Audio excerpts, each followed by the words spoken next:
Frothy cappuccino or coffee, plenty of snapshots, and after that, about 40 minutes, we are resuming our drive back to our business, a family business, a sort of a farmhouse, where we're going to have some wine tasting.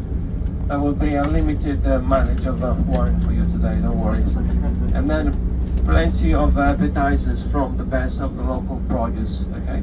That will be very nice wine to complement what we would have seen and shared together so far, okay? And then around 1 o'clock back to your floating sanctuary. I don't know what time the ship is sailing, but maybe you have the chance of extending your time into town by means of a free shuttleways which operates every quarter of an hour. Importance of Civitavecchia, which is the name of the town where we just met with you this morning. Civitavecchia is actually the city in Italian connection with the Latin Civitas Vetula, but in its prime days the name of the town was a little bit different. It was a Centum Celle, which is the Latin for 100 recesses. You know that this was AD. The port was still active until late antiquity, and then very slowly declined in its importance, also because the area was going to face the incoming barbarian raids, and later on the Arabian rule, and that's why the area was in a way a little bit abandoned, and it was in this area's economy. We have over 2 million passengers like you, customers from cruise ships, and also holiday makers choosing Civitavecchia as their gateway to holiday destinations.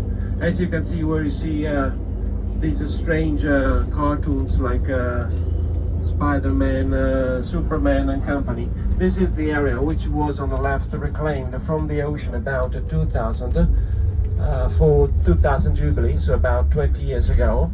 And this is now serving connections between Civitavecchia and the major destinations for summer holidays like Sardinia, Tunisia, Sicily, Corsica and Spain. Malaria means bad air. That was a very thorn on the side of this farmland until the end of the war. It's when there were a very important amelioration program undertaken by the state. It's when Italy became a republic at the very beginning of the 1946, and that's why pretty much of the area was reclaimed, was drained, ameliorated and upgraded into this beautiful state of farming and cattle breeding, sheep herding activities. We will see some of the local cattle, some of the local sheep, plenty of vineyards, plenty of olive groves, an extensive variety of cereals, basically durum, which is good to make pasta, but besides durum they also grow oats, barley and spelt, plenty of fruit, vegetables around the season, rotating crops like for instance sunflowers, corn, tobacco. It's extensively beautiful and fertile. Fertile because it was made fertile by the volcanic activity. We had very important volcanoes which ceased activity around 80,000 years ago. It had started about 700,000 earlier, and we have a lake district including Lake Bracciano. Although not far from Bracciano, we have the largest volcanic lake in Europe, which is Lake Bolsena. I'll be telling you about names and figures about the Lake Bracciano later on. I would like to tell you that this area was the seabed around 2 million years ago, because pretty much of this geological uplift was once the floor of the ocean, and it's very easy for you to make this out because it's very flat. But if you look to the right, in the very distance, you can see the mountains and the range of the hills which introduce you into the volcanic area. So it was the seabed below and above the fertility provided from the volcanic eruption. That was also very beneficial in terms of water, We have plenty of aquifers below, providing the area with extensive wealth of water, and also a very acidic terroir, which is rich in minerals like magnesium, sodium, potassium. It's very good in terms of, in a way, farming out, because you are not going to experience the chaos and the frenzy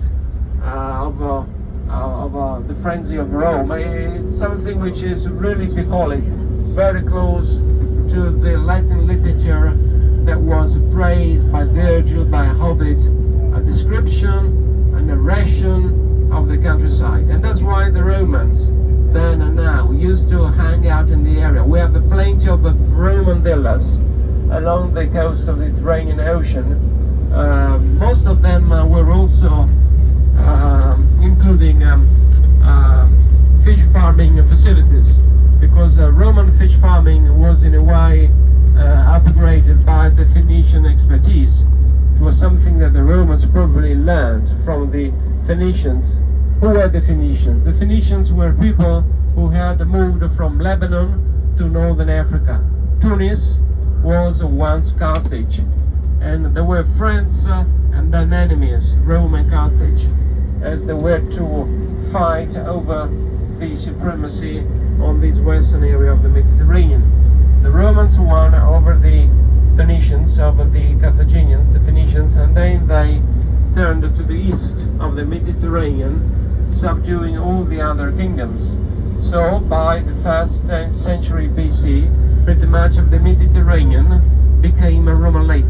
And that's why this name, Mediterranean, which means a huge body of water which has been set in between all the Roman territories. And Trajan is also the one who renovated the Roman system of Roman roads, because the Roman roads were very innovative, because they made use of large lumps of lava stones, but occasionally they required some maintenance works to be done. And Trajan is the one who changed the view of some Roman roads, like for instance Via Cassia from Rome to Florence was in a way modified and upgraded during the time of Trajan.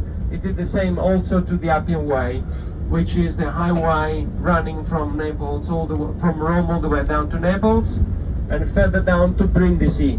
I don't know if you're familiar with the Italian geography, but at the very deep southeast of Italy we have a Brindisi, which is a sort of a gateway to Jerusalem. So imagine how important were these Roman roads in Roman times, and also in the medieval years following after. Middle Ages is 9, 10, 1100s. They were all in a way walked by the Crusaders, who was active in the 3rd century AD. And then we also have the acacia trees. You will see plenty of acacia trees on the way. Acacia trees are good for flowers. They make beautifully scented flowers, and the bees go on those flowers. So we have a honey making from acacia trees flowers, from the eucalyptus tree flowers. We also make a honey from the flowers of the chestnut trees, but we don't see the chestnut trees because we are very low. They grow up on the mountains. So later on, probably, as we're going to drive up into the uplands, you might detect some of those chestnut trees. And what is the very feature is what you have on the left, which looks like California, which looks like other parts of Italy. This Mediterranean scrubland, which keeps that lush, that verdant year round. It's getting beautifully, in a way,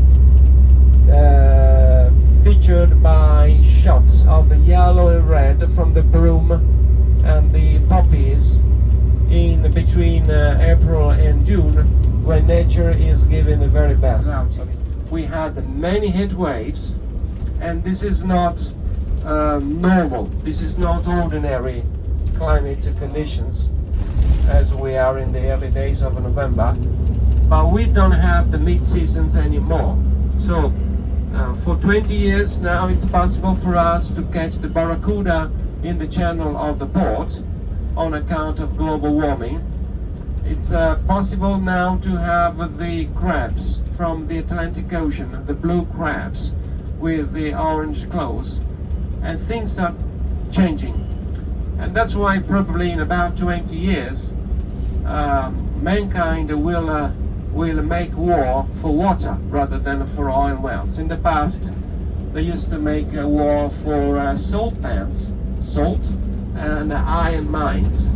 Salt is very important. In English you have a word, salary, which reminds you of the importance of salt intended to be just like a currency. And Rome, the only city which was built on River Tiber, was very much related to salt trading, which was made possible wading the river, because the river in Rome was different from the river you know nowadays.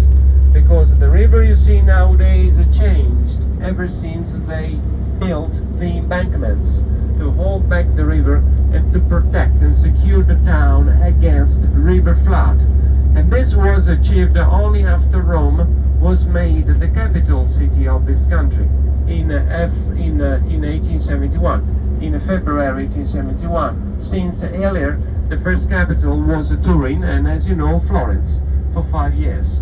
But when Rome was seized and became the capital, there was no more evidence of the church state, because this part of Italy was until that time part of the church state. So the Pope lost all his areas, and as a reparation Italy gave the Pope 100 billion liras, when also there was the ratification of this political treaty between Italy and Vatican, by means of which the Italian kingdom recognized the sovereignty and the independence of the Vatican State.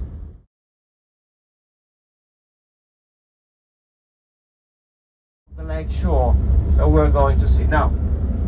I will give you further updates about the drive in a while, so you can enjoy this lovely drive. And you will see that the very upside of this tour is that every 20 minutes we are changing and turning over the page of this beautiful book. You know, we have miles and miles you can drive and you don't come across towns.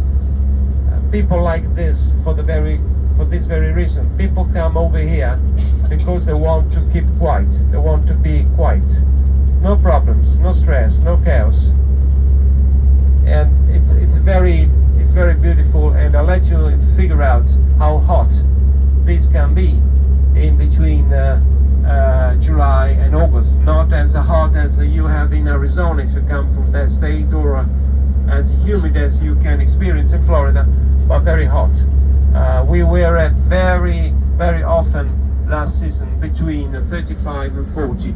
And you see the hills on the left. At the foot of the hills we have the Etruscan villages and Etruscan towns, and one of them is the next town, which is Cerveteri.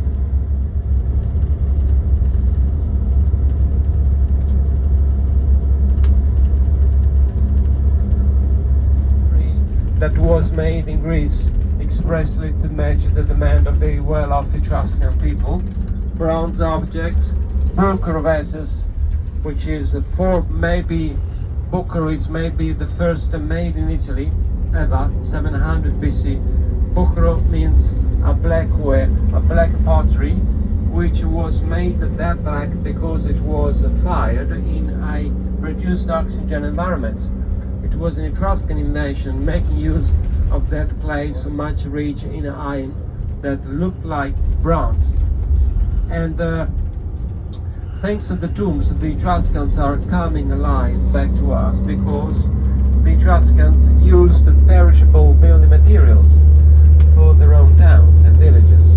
So differently from the Romans, who are still with us, because the Romans invented the cement, whatever was related to the daily life of the Etruscan is gone. But we have the tombs.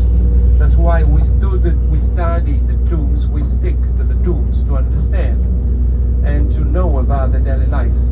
And the tombs of Cerveteri are all the way around this plateau on the left, which is where the city once was.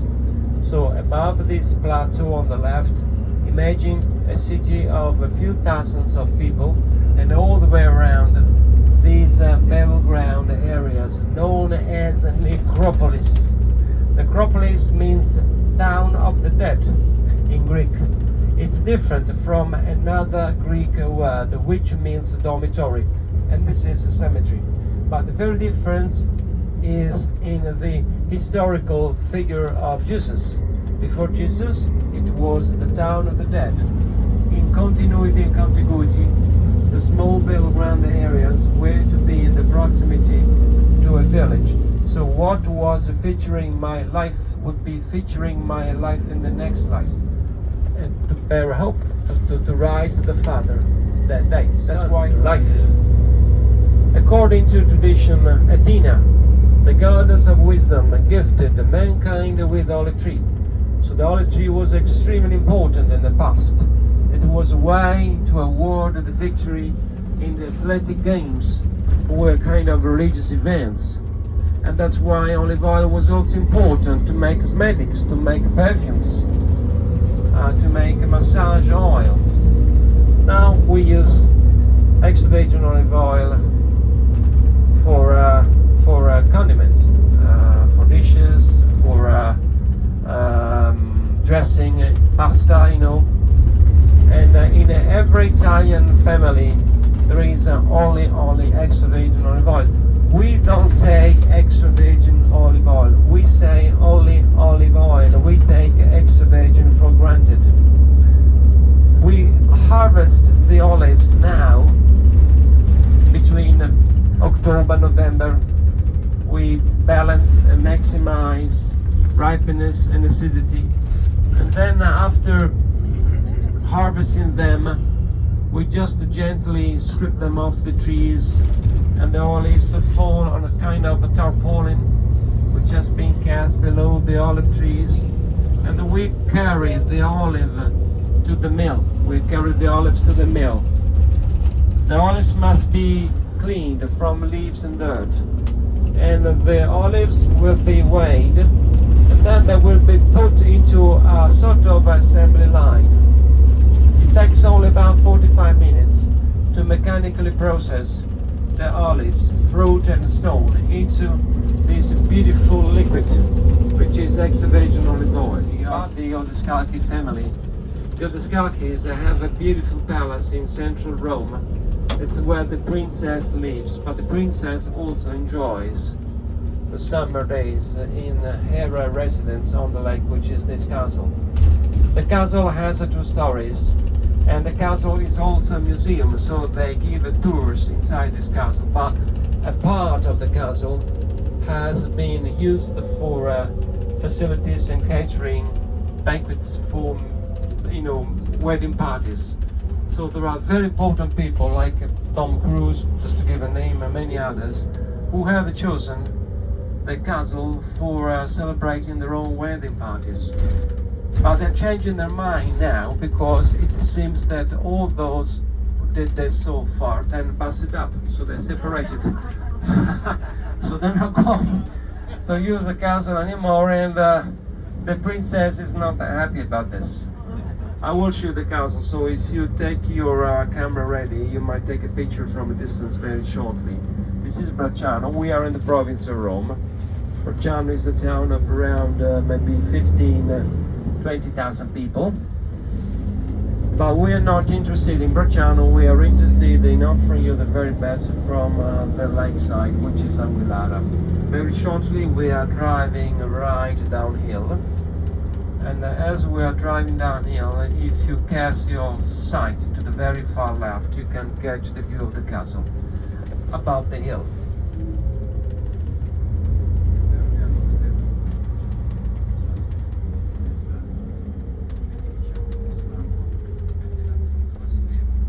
Okay, we are doing our best.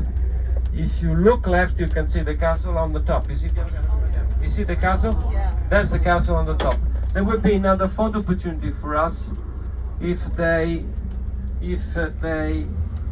remembered last night to prune the trees for us, to make room The castle is beautifully illuminated at night time. It's sort of a fairy tale picture.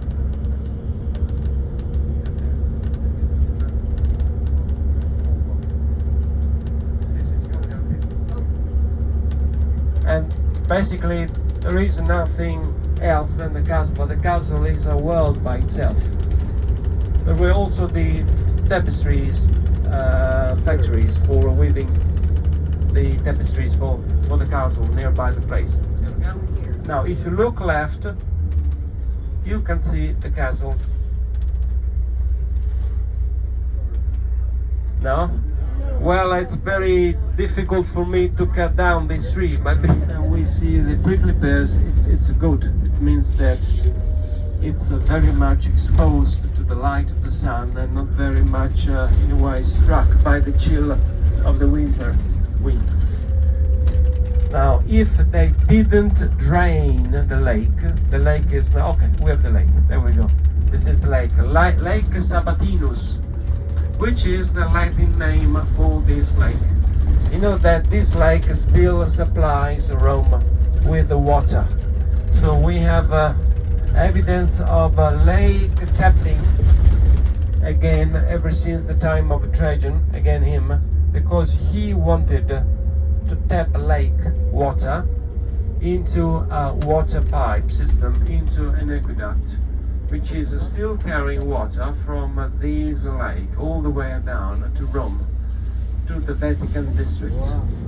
So in ancient Rome there were 11 aqueducts, and this is the last but one aqueduct that was built by the Roman emperors. It is round and about 8 kilometers across, and it's about 160 meters deep.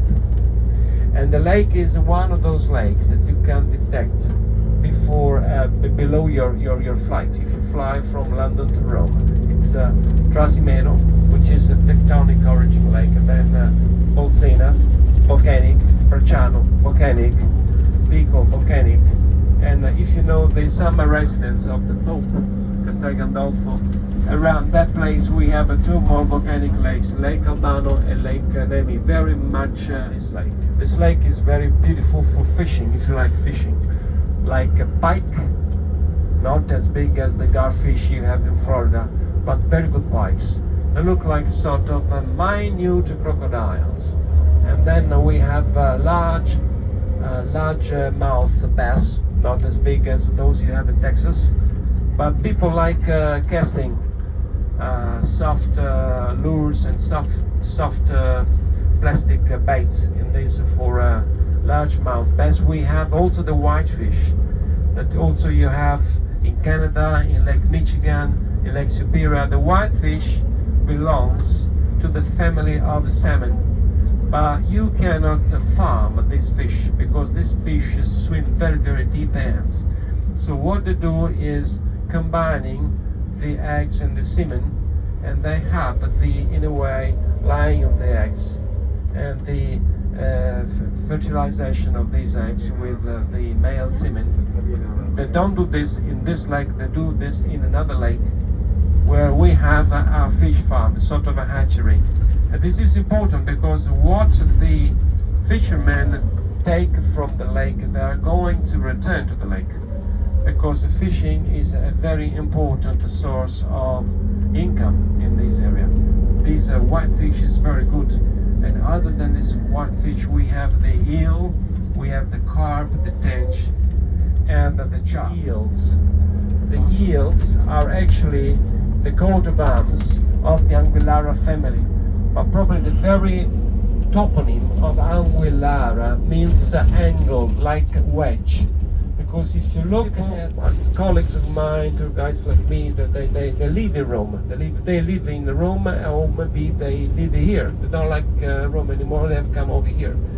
And all these people paddling, they are fishing, because they are trying to catch the last catch of the year. Because when it's getting very, very cold, then this fish is going deep. It's going to swim deep in sort of a lethargy. So they will come back in in the late March. On the other side, we have not only these mountains, but we have the Apennines. The Apennines are a very critical situation in Italy's geology, as they separate two plates from each other, Asia and Africa. And that's why they are the reason why many regions along the Apennines have been struck by earthquakes. This is a sort of a seismic area. I remind you that in Italy in 1908, Christmas time, we had a very severe seaquake which set off a tidal wave which destroyed two towns, causing about 85,000 fatalities.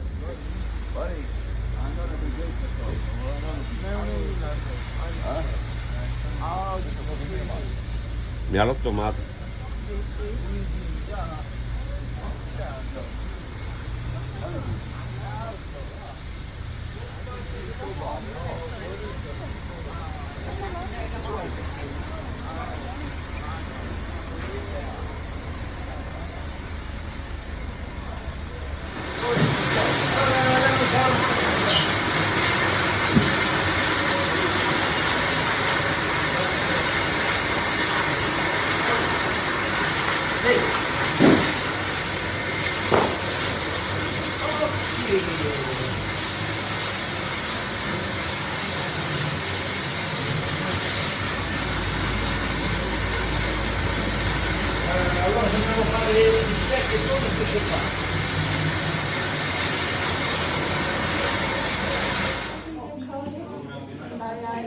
Because, yes, quando lo cade, non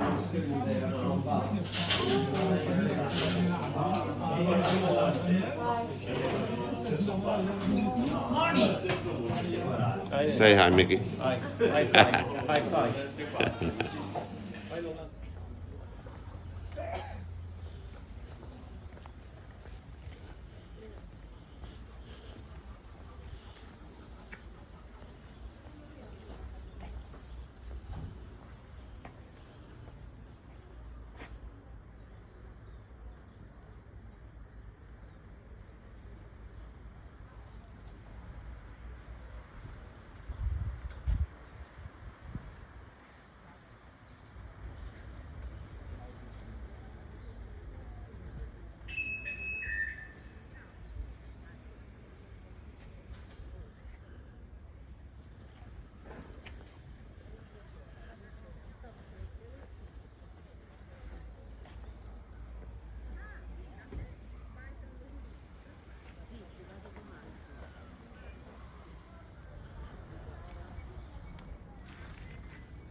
The system needed a lot of money to keep that state of mind in a way working and efficient. Another word that you should learn from Latin is a spa. When you go to the spa, you go to a place where you could get your healthy status from water, because that's the meaning of the acronym, which is a spa, which in Latin means salus per aquam, health from water. That's the meaning of spa. In the woods, we're going now to drive through plenty of wild boars. From November until the end of February, it will be wild boar hunting days, with plenty of packs of dogs trying to circle and flush the wild boar out of its area by the end of the day. And the hunters will be waiting for this moment with the buckshot loaded shotguns. Because you know that the wild boar looks like a small rhino, very, very strong, very tough. So the skin is very tough. And also we make paint brushes from the hair and the fur of the wild boar. But you cannot tie a fly if you like fly fishing, because it's not a hollow, just like a hollow is the hair of the deer, of the stag, of the elk. That's why you cannot use the wild boar hair for fly fishing, only for paint brushes, and also to make a salami, to make ham, to make bangers. Because one of the very popular dishes in these restaurants around upon this time of the year is noodles, flat noodles made from wheat flour and eggs with wild boar meat sauce. The Italian for wild boar is cinghiale, and there is other than the wild boar, the wild hare as well, lepre. Plenty of birds of prey above, like the buzzard, the hawk. We have pheasants, magpies, a very good deal of animals. And also in the undergrowth of the area, black truffles, porcini mushrooms, and wild asparagus. And up on the mountains, elevation is around 1000 BC, about this level, fruit of the forest. We make cheese from sheep milk. But there is also another word that you have to bear in mind. Como se traduce, que se reúne.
Site, but it's also an important medieval city with these towers, churches, buildings, very well preserved set of city walls, thoroughly made from sandstone. You can still see the white chips from broken shells, part of the sandstone, still largely quarried in the area of Tarquinia, which looks like in the distance, just like a Manhattan of the Middle Ages. You know, the very imposing tower of the town remind us of the economical and then the political power and prestige of the most distinctive families of this town in the Middle Ages. It's when the Tarquinia reached the very heyday between the 11 and the 1300s, trading far and wide with the northwest of the country in a way that you can still detect this from the very Gothic Renaissance architecture of its buildings. Tarquinia will be popping up for us in the distance as soon as we have driven uphill and we pass the next bridge straight ahead of us. In the distance on the hill is the town of Tarquinia, and a little bit further left across the sea it's a group of islands which make up the Tuscan archipelago, including Giglio Island, which is where the ship went down a few years ago, if you remember, Costa Concordia. It's only an hour sailing northwest from the port of Civitavecchia. That's already Tuscany. We're not far from Tuscany. Tuscany is about 15 miles north, still to go. So the town that you can see on the left now is Tarquinia, under the sun. Over there, the hilltop town, Tarquinia, another UNESCO heritage site. The town famous for its painted tombs. If you just go left across the sea, we are slightly impeded from catching the outline of the islands on account of a whiff of mist. But it's the Giglio Island, the Giannutri, and further north, Monte Cristo, Pianosa, and then Island, Elba.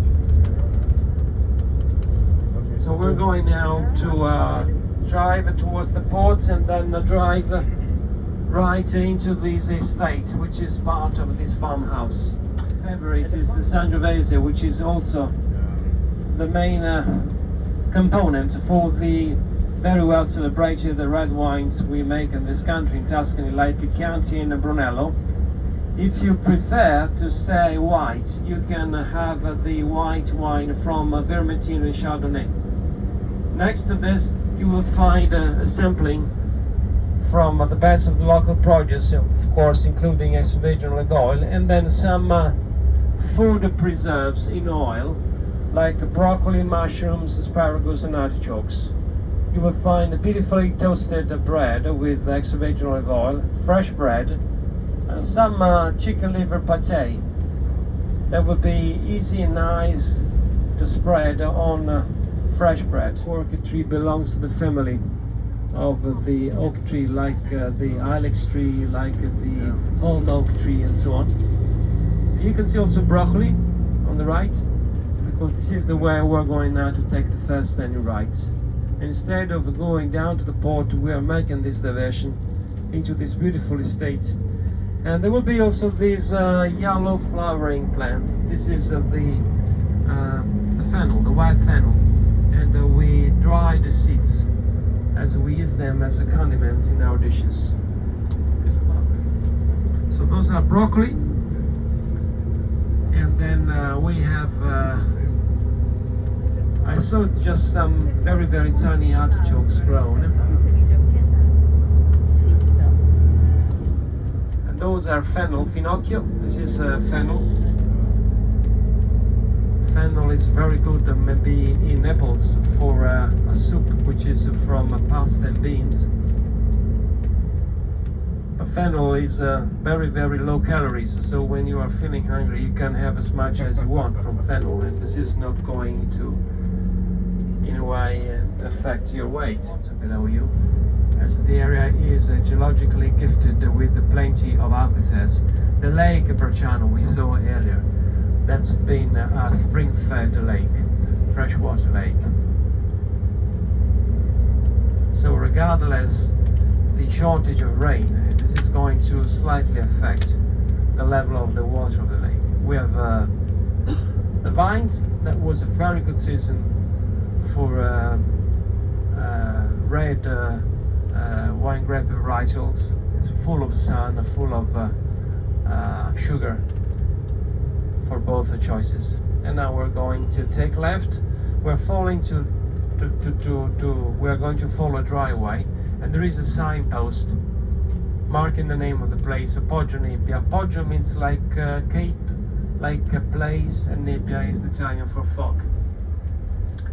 And the name of the lady is Sabrina. We're going to be there in a few minutes, and we're going to leave the place around maybe 1:45, so we have plenty of time. All right, enjoy the moment, because it's a very beautiful experience, and you can even walk around the property, the estate.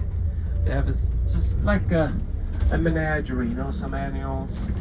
They have a huge chicken coop area with peacocks, with pheasants, because she has been helped by her folks, the mother and the father. They're still around. You can see still utensils and tools and implements, like for instance the running stone for blade sharpening that was used in the past in this farming civilization. Also the olives have already been harvested, you don't see them anymore. And this is where we're going to be.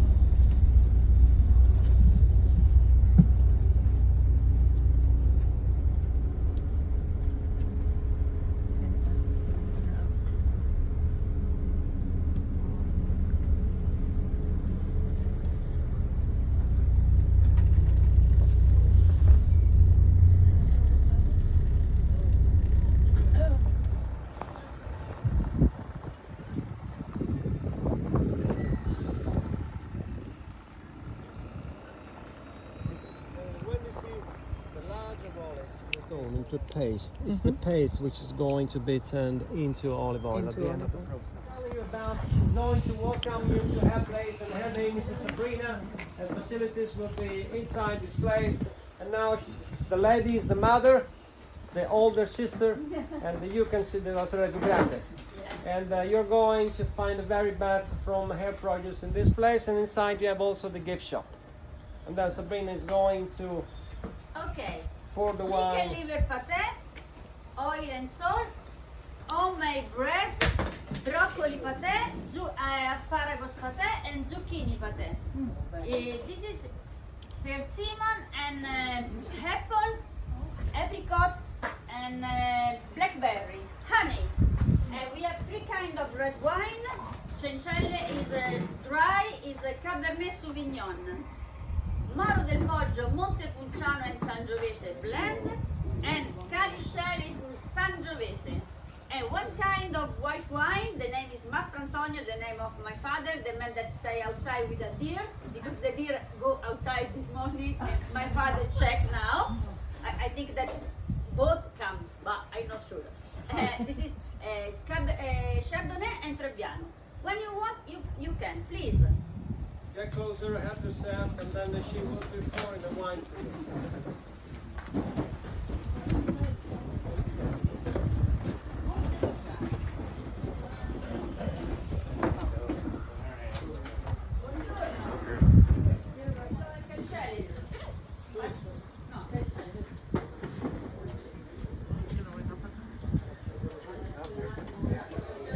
Ah, mire, el papá de ella.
all shipped. US.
He wants a really big one. Welcome back. Where from, bro? They have to. Yes, too. Sure, it's not. Hour and a half drive. Hour and a half of walk.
Bella, bella, bella. Cha-cha boutique.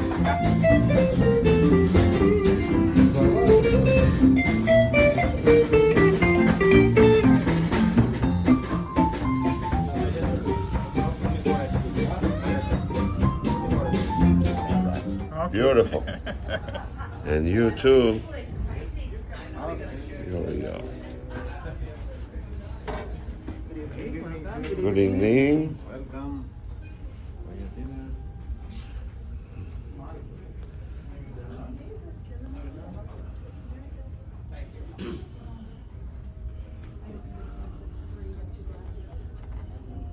Hindi. Di melanzane.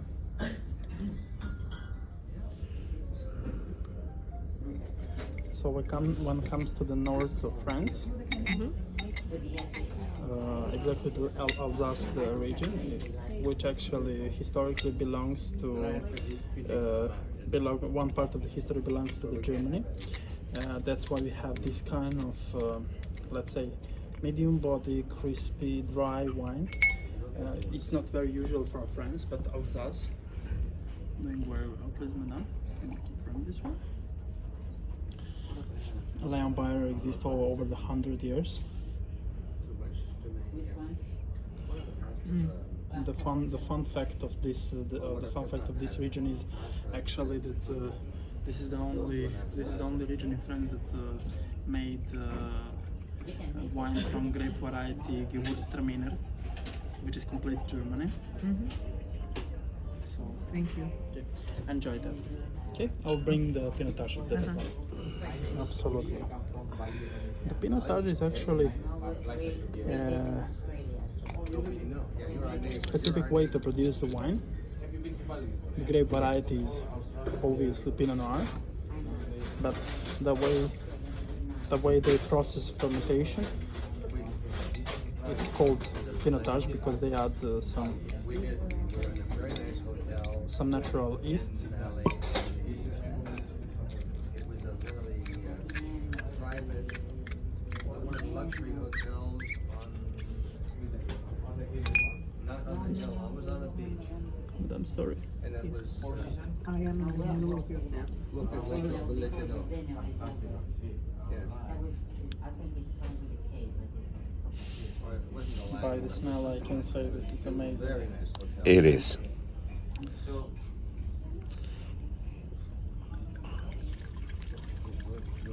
Excellent choice. Enjoy, sir. Thank you. Mexico.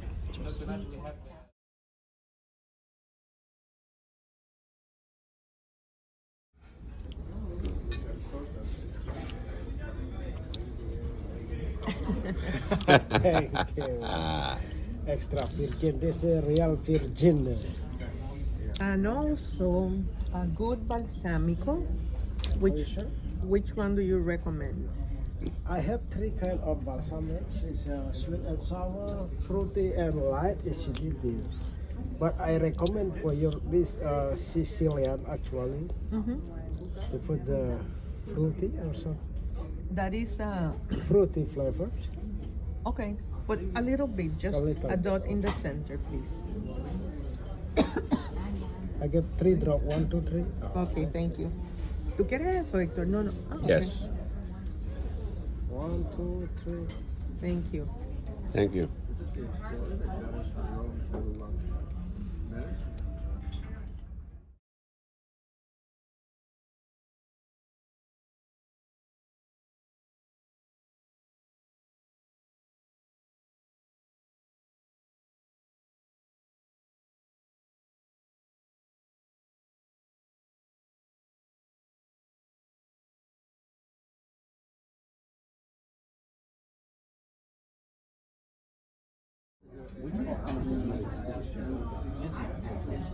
But then what's yeah, it's more than a long each balsamic.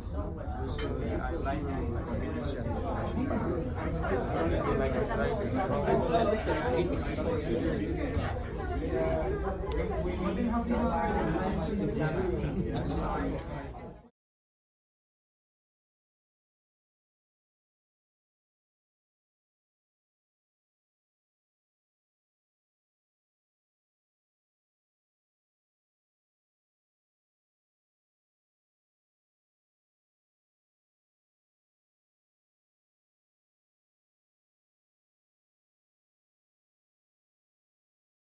A little bit more. A little bit more. Okay. Thank you. Take your time.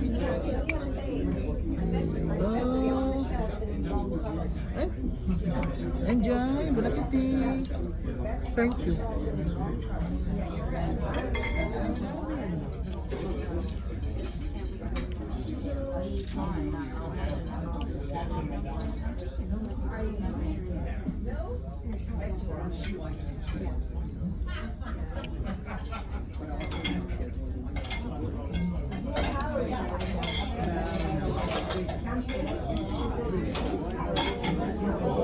Ay, ito yung